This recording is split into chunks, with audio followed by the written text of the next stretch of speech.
Hello, my dear students. Welcome all of you. Welcome to my YouTube platform, Rohit's Analysis. Guys, ఇవాళ morning supreme court same sex మ్యారేజెస్కి సంబంధించి one of the important announcement లేదా judgement ఇవ్వడం జరిగింది. So examination point of view, so ఇది ఎంత important and దీనికి సంబంధించి ఇదే టైంలో ఏవేవి కేసెస్ ఉన్నాయి, సో అవి ఎలా గుర్తుపెట్టుకోవాలి ఏంటి అనేటివి డిస్కస్ చేద్దాం. And guys, first of all ఈ కేసులో సుప్రీంకోర్టు సేమ్ సెక్స్ మ్యారేజ్ గురించి డిస్కస్ చేస్తూ కొన్ని ఇంపార్టెంట్ ప్రొనౌన్స్మెంట్ని ఇచ్చింది. అదేంటంటే సొసైటీలో బేసికల్గా కొన్ని స్టీరియో టైపిజం అంటాం. స్టీరియో టైప్ అంటే కొన్ని థింగ్స్ని ఆటోమేటికల్గా కొన్నిటికి మనం ఆపాదిస్తూ ఉంటాం. ఫర్ సపోజ్ మగవాళ్ళు ఆడవాళ్ళు ఈ రెండు తీసుకున్నాం అనుకోండి. సో అంటే జాబ్ చేయడం మగవాళ్ళు మాత్రమే చేస్తారు లాంటివి, లేకపోతే ఎవరైనా ఏడ్చారనుకోండి, సో ఏడిస్తే ఆడపిల్లలు మాత్రమే ఏడుస్తారు అని చెప్పడం. ఏదైనా పిల్లలకి గిఫ్ట్స్ ఇచ్చినప్పుడు ఒకవేళ అమ్మాయిలకి ఇవ్వాలంటే వాళ్ళకి ఏదైనా పింక్ కలర్ టైప్ లాంటివి గిఫ్ట్స్ ఇవ్వడం. అబ్బాయిలు అనుకోండి ఏదైనా కార్స్ కానీ ఇటువంటివి. అంటే ఆలోచన అంటే మగవాళ్ళకు ఇవి, ఆడవాళ్ళకు ఇవి, ఇది మగవాళ్ళు ఇది ఆడవాళ్ళు మాత్రమే, ఇటువంటివి కొన్ని స్టీరియో టైప్స్ అంటాం. అంటే మన సొసైటీ క్రియేట్ చేసుకున్న అపోహలు. అంటే అపోహలు అంటే తప్పని కాదు, మనకు మనం కొన్ని బేసికల్గా ఫిక్స్ చేసుకుంటాం. అయితే అలాగే సేమ్ సెక్స్ మ్యారేజెస్కి సంబంధించి కూడా, అంటే ముఖ్యంగా LGBTQIA అంటే ఈ కమ్యూనిటీకి సంబంధించి కొన్ని థింగ్స్ ఉన్నాయి. అవి ఏంటంటే పర్టికులర్గా ఖచ్చితంగా తల్లిదండ్రుల పర్యవేక్షణలో మాత్రమే పిల్లలు చక్కగా పెంచబడతారు, లేకపోతే చక్కగా ఎదగగలుగుతారు. అండ్ అలాగే ఈ సేమ్ సెక్స్ మ్యారేజ్ అనే కాన్సెప్ట్ ఏదైతే ఉంటుందో ఇది కొన్ని రీజియన్స్లో, అంటే లైక్ టౌన్స్లో, సిటీస్లో, లేకపోతే బాగా సంపన్న వర్గాల్లో మాత్రమే కనెక్ట్ అయి ఉంటుంది అన్నట్లు ఉంది. కానీ సుప్రీంకోర్టు తన జడ్జిమెంట్స్లో అలా కాదు, అన్ని వర్గాల్లో, అంటే అది అప్పర్ క్యాస్ట్ అయినా లోవర్ క్యాస్ట్ అయినా ఏ సామాజిక వర్గమైనా, అది పల్లెటూర్లలో విలేజెస్లో అన్నిట్లో కూడా స్ప్రెడ్ అయి ఉంది. దాన్ని కేవలం ఇలా కొన్ని వాటికి మాత్రమే అని ఆపాదించడం కుదరదు. బట్ ఏదైనా ఈ సేమ్ సెక్స్ మ్యారేజ్కి సంబంధించి ఖచ్చితంగా రూల్స్ కానీ రెగ్యులేషన్స్ కానీ చేసే అథారిటీ పార్లమెంట్కి, శాసనసభలకు మాత్రమే ఉంటుంది. కోర్టు ఇందులో జోక్యం చేసుకోదలుచుకోలేదు అని చెప్పేసి గ్లిమ్స్గా, అంటే ఒక రఫ్గా మీకు ఇన్ఫర్మేషన్ ఇస్తున్నాను.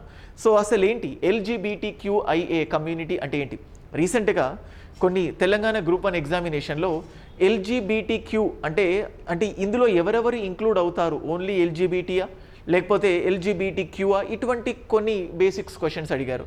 సో అలాగే ప్రపంచంలో ఏ దేశం ఫస్ట్ టైం ఈ సేమ్ సెక్స్ మ్యారేజెస్కి రికగ్నిషన్ ఇచ్చింది? నెదర్లాండ్స్. సో ఆల్మోస్ట్ ఇప్పుడు ప్రజెంట్ 34 కంట్రీస్లో ఉంది. So next Estonia 35th country కాబోతుంది. సో చాలా దేశాల్లో ఈ సేమ్ సెక్స్ మ్యారేజ్ని గుర్తించడం జరిగింది.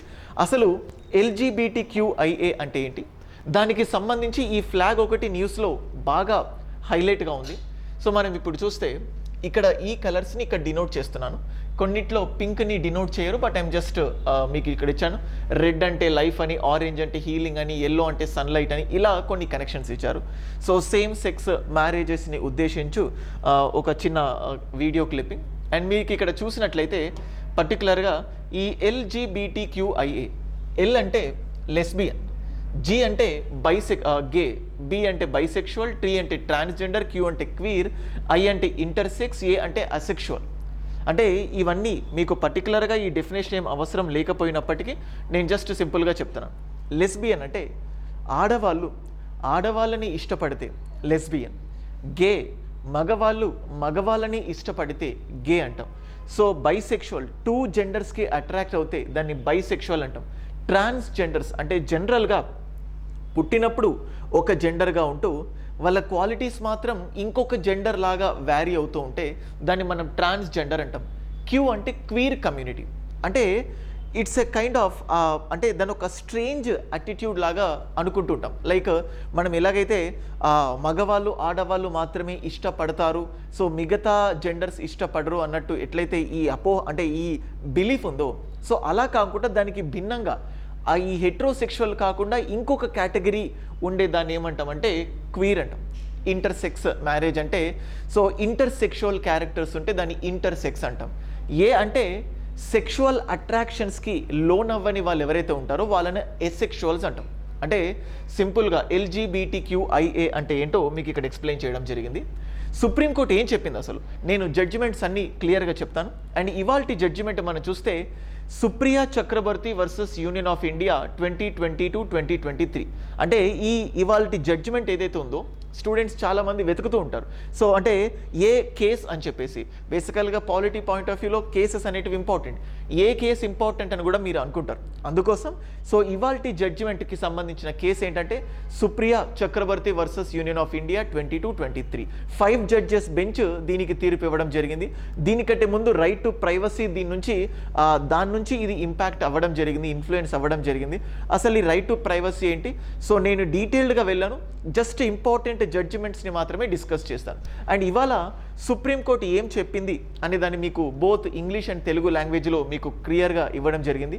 వివాహాన్ని రాజ్యాంగం ప్రాథమిక హక్కుగా గుర్తించడం లేదు. Marriage is not recognized as a fundamental right. So వివాహం అనేది ప్రాథమిక హక్కా కాదా అని అడుగుతారు ఒక్కొక్కసారి. అసలు ఏ కేసులో రైట్ టు మ్యారేజ్ అనేది రైట్ టు లైఫ్లో అంతర్భాగం అని సుప్రీంకోర్టు చెప్పింది. అందుకే నేను మీకు ఇది క్లియర్గా ఇచ్చాను. ఏ కేసులో right to marriage is a part of right to life అని చెప్పింది సుప్రీంకోర్టు అంటారు. So Lata Singh versus state of UP, ఈ కేసులో సుప్రీంకోర్టు ఏం చెప్పిందంటే right to marriage is also part of right to life. వివాహం అనేది జీవించే స్వేచ్ఛ లేకపోతే వ్యక్తిగత గోప్యతలో అంతర్భాగం. ఇంటర్ క్యాస్ట్ మ్యారేజ్ కూడా అందులో అంతర్భాగమే అని చెప్పడం జరిగింది. అది 2006 Lata Singh versus union of India ఆ కేసుకి సంబంధించి. నెక్స్ట్ అలాగే మనం డిస్కస్ చేస్తే స్వలింగ సంపర్కంలో ఉన్న వారి హక్కుల నుండి రక్షించడంలో, వారి సమస్యలను పరిరక్షించడం కోసం క్యాబినెట్ సెక్రటరీ ఆధ్వర్యంలో ఒక కమిటీ ఏర్పాటు చేస్తామన్న సోలిసిటర్ జనరల్ తుషార్ మెహతా ప్రతిపాదనను అంగీకరిస్తున్నాం. సో దాన్ని ఇంగ్లీష్లో కూడా ఇచ్చాను.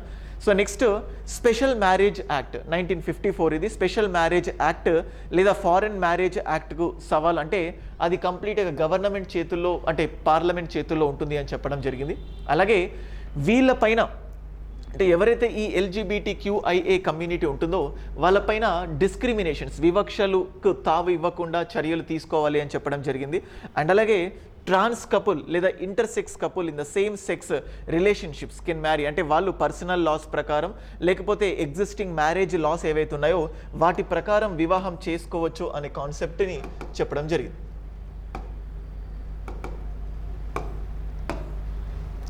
సో దీన్ని బేసిస్గా తీసుకుంటే సో అసలు హిస్టారికల్గా ఏముంది జడ్జిమెంట్కి సంబంధించి, హిస్టారికల్ జడ్జిమెంట్స్ ఏంటి, so what are the other things etcetera మనం దాన్ని డిస్కస్ చేద్దాం.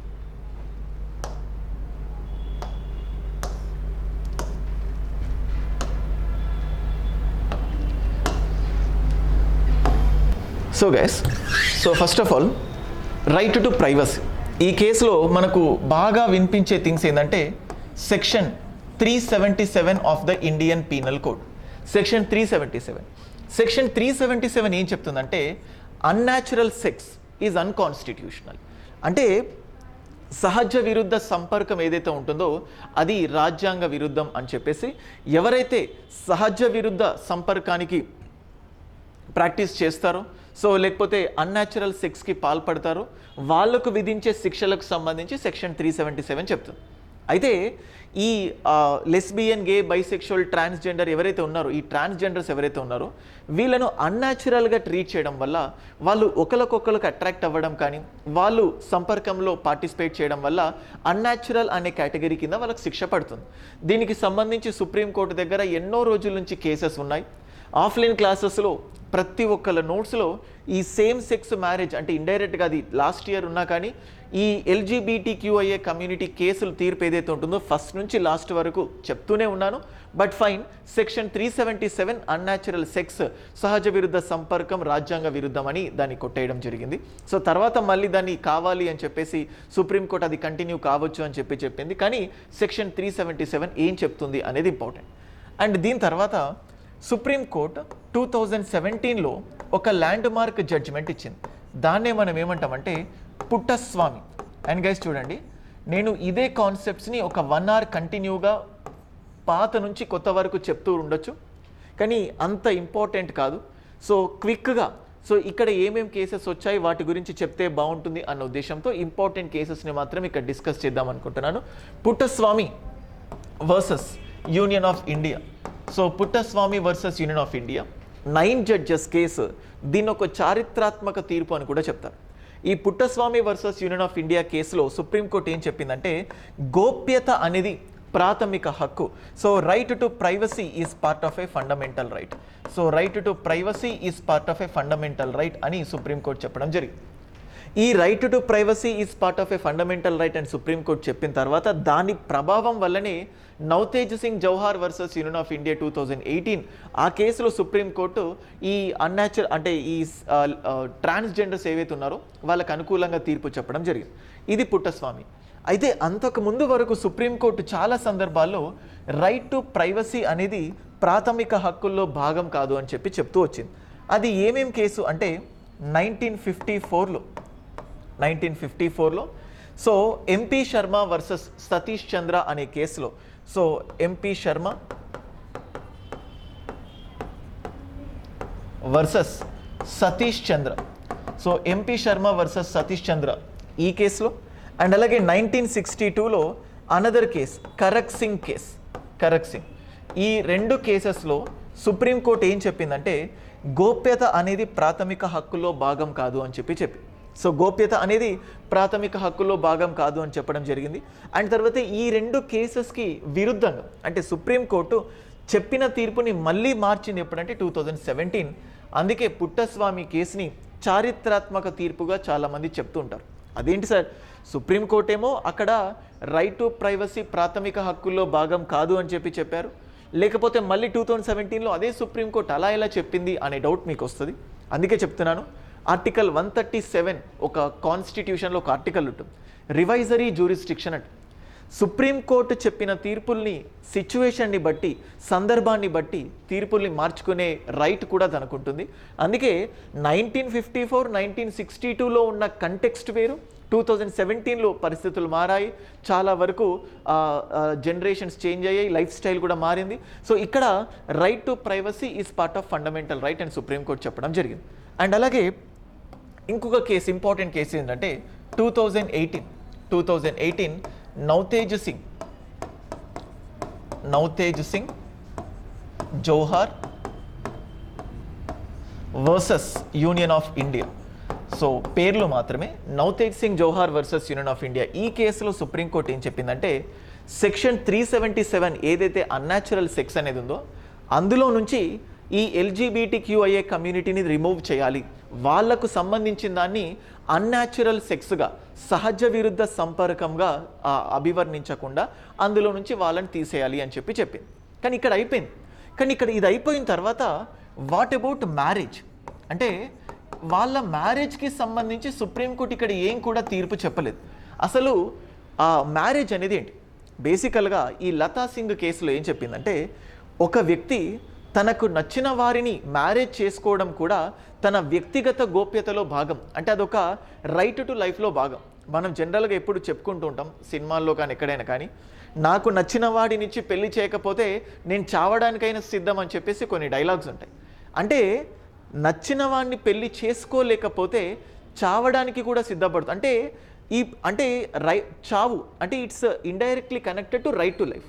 అంటే మ్యారేజ్కి రైట్ టు లైఫ్కి connection supreme court Lata Singh versus state of UP 2006లో చెప్పడంతో పాటు ఇంటర్ క్యాస్ట్ మ్యారేజ్ కూడా అందులో అంతర్భాగమే అని చెప్పింది. అంటే ఇప్పుడు చూడండి, ఒక మగవాడు ఆడవాళ్ళకి అట్రాక్ట్ అవుతారు, ఆడవారు మగవారికి అట్రాక్ట్ అవుతారు. ఇది ఏంటంటే వాళ్ళ బయోలాజికల్ ప్రాసెస్. కానీ ఇక్కడ ఏమవుతుందంటే ఈ ట్రాన్స్జెండర్ అంటే ఈ LGBTQIA కమ్యూనిటీ చూస్తే వీళ్ళు కొంచెం డిఫరెంట్. ఇక్కడ ఏమవుతుందంటే మగవాడి పట్ల ఆకర్షితులవుతాడు, ఆడవాళ్ళు ఆడవారి పట్ల ఆకర్షితులవుతారు. కొన్నిసార్లు మగవాళ్ళకు ఇద్దరికీ అట్రాక్ట్ అవుతారు. అంటే ఇదొక బయలాజికల్ ప్రాసెస్, ఇదేదో వాళ్ళు కావాలని చేసుకున్నది కాదు. అంటే మగవాడు ఆడవాళ్ళకు అట్రాక్ట్ అవ్వడానికి ఎలాగైతే హార్మోనల్ ఇంపాక్ట్ ఉంటుందో ఒక మగవాడికి అట్రాక్ట్ అవ్వడానికి కూడా అవే హార్మోనల్ ఇంపాక్ట్ ఉంటుంది. అంటే ఎప్పుడు సమాజాన్ని ఒకటే కోణంలో చూడకూడదు, ఇలాంటి డిఫరెంట్ సెట్ ఆఫ్ పీపుల్ కూడా ఉంటారు అని చెప్పి సుప్రీంకోర్టు చెప్తూ, సో ఈ Navtej Singh Johar versus union of India కేసులో అన్యాచురల్ అనే కేటగిరీలో నుంచి వీళ్ళను రిమూవ్ చేయాలి అని చెప్పడం జరిగింది. ఇప్పుడు మ్యారేజ్, ఎందుకంటే మనకు మెడికల్ ఎమర్జెన్సీ కానీ లేకపోతే డొమెస్టిక్ వైలెన్స్, ప్రతిసారి ఇండియాకు సంబంధించిన ఎన్నో చట్టాలు మగవాళ్ళు ఆడవాళ్ళు అని చెప్పింది. కానీ ఈవెన్ ఇప్పుడు చూడండి, ఇప్పుడు చాలా అప్లికేషన్ యూపీఎస్సీ కానీ ఎస్పీఎస్సీ కానీ దేనికైనా అప్లై చేసుకోవాలనుకుంటే మేల్ ఫీమేల్ అదర్ కేటగిరీ అని వస్తుంది. కానీ చాలా అంతకుముందు అదర్ కేటగిరీ అని వచ్చేది కాదు. అంటే వీళ్ళు వాళ్ళ సెక్షువల్ ఐడెంటిటీని ఎప్పుడు బయట పెట్టలేక ఉండేవారు, ఎందుకంటే ఇదర్ మేల్ లేకపోతే female. But what about this category? నేను ఎప్పుడు చెప్తుంటాను, సోషల్ జస్టిస్, సామాజిక న్యాయం, అందులో ఈ ట్రాన్స్జెండర్ కమ్యూనిటీ కూడా చాలా వివక్షకు లోనవుతుంది. మనం జనరల్గా బాగా మంచి లైఫ్, డిగ్నిఫైడ్ లైఫ్ ఉండాలంటే మంచి ఎడ్యుకేషన్ ఉండాలనుకుంటాం, మంచి హెల్త్ ఉండాలి అనుకుంటాం. కానీ ఈ ట్రాన్స్జెండర్ కమ్యూనిటీకి సంబంధించిన వాళ్ళు ఏదో ఒక పరిశ్రమకి వెళ్ళిపోయి మాకు ఉద్యోగాలు ఇవ్వండి అంటే మనం జనరల్గా ఫస్ట్ అనేది ఏంటంటే నిన్ను పెట్టుకుంటే మిగతా వాళ్ళు పనిచేయరు అని చెప్పేసి వాళ్ళకు ఉద్యోగం ఇవ్వడం మానేస్తాం. మంచి ఉద్యోగ అవకాశం లేకపోతే మంచి లైఫ్ స్టైల్ ఉండదు. ఫైన్, సరే మంచి లైఫ్ స్టైల్ కావాలంటే మనకు ఫస్ట్ కావాల్సింది ఏంటంటే మంచి ఎడ్యుకేషన్. పోనీ వీళ్ళు ఏదైనా స్కూల్స్కి వెళ్ళారనుకోండి, ఏదైనా కాలేజెస్కి స్కూల్స్ కానీ స్టార్టింగ్లో వాళ్ళని స్కూల్లో అడ్మిషన్ తీసుకుంటారా అంటే జనరల్గా ఆలోచించండి. మిమ్మల్ని తీసుకుంటే ఎక్కడ అడ్మిషన్స్ తగ్గుతాయో అని చెప్పి అడ్మిషన్స్ రావు. అంటే మంచి ఎడ్యుకేషన్ లేదు, మంచి ఎడ్యుకేషన్ లేదు కాబట్టి మంచి జాబు రాదు, మంచి జాబు రాదు కాబట్టి మంచి లైఫ్ స్టైల్ ఉండదు.